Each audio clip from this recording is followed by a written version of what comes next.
민주당은 애초에 법사위원장 자리를 차지할 아무런 권리가 없습니다.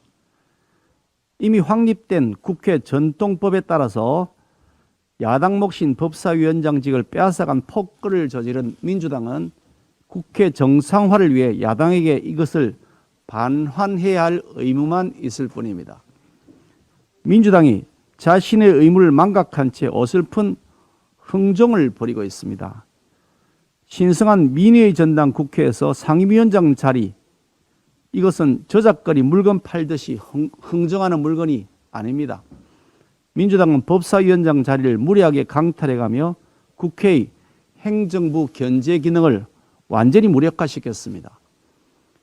21대 국회 개원 1년이 넘도록 국정조사는 단 한 건도 성사되지 못했습니다.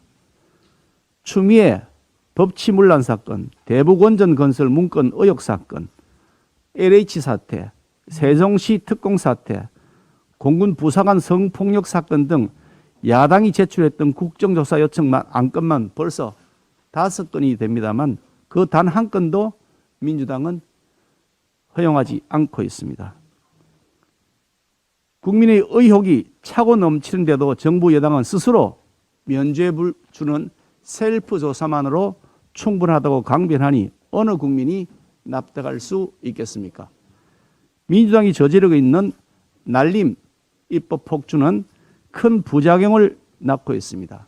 국민 삶에 직접적 영향을 미치는 주택 임대차 관련법, 각종 세금 폭탄법, 야당을 수사하는 야수처가 되어버린 공수처법, 대북전단처벌법 등 민주당은 청와대 지시가 떨어지기 무섭게 일사천리로 군사작전하듯이 국회에서 통과시켰습니다. 국회법이 정한 절차는 가볍게 무시됐고 21대 국회는 민주당이 국회를 청와대 출장소로 전락시키고 있습니다. 법사위원장이 정상 기능을 발휘하기만 했어도 문재인 정권과 민주당이 이토록 오만하게 야당 패싱, 국민 패싱을 할 수는 없었을 것입니다. 민주당은 오만, 독선, 탐욕을 이제 멈추고 국회를 정상화시키는 일에 동참해 주시기를 바랍니다. 민주당이 종합부동산세 기준을 놓고서 갈팡질팡하고 있습니다.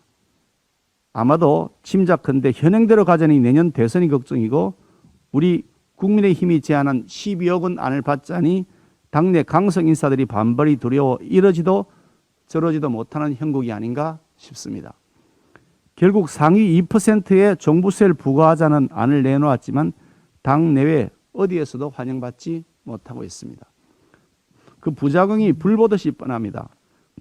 자고 일어나면 1, 2억씩 부동산 호가가 오르고 있고 공시지가를 시세의 90%까지 현실화하겠다는 상황에서 국민들은 종부세 기준이 얼마인지도 모른 채 언제 세금 폭탄을 맞을지도 모른다는 불안에 떨어야 하는 상황에 놓이게 됩니다.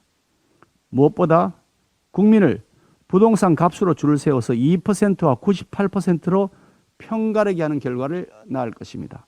민주당은 국민 편가르기 하는 민주당은 국민 편가르기를 선거 전략으로 악용하는 못된 습관을 당장 버려야 합니다. 이번 종부세 논란은 민주당의 무능과 아집의 결정판입니다.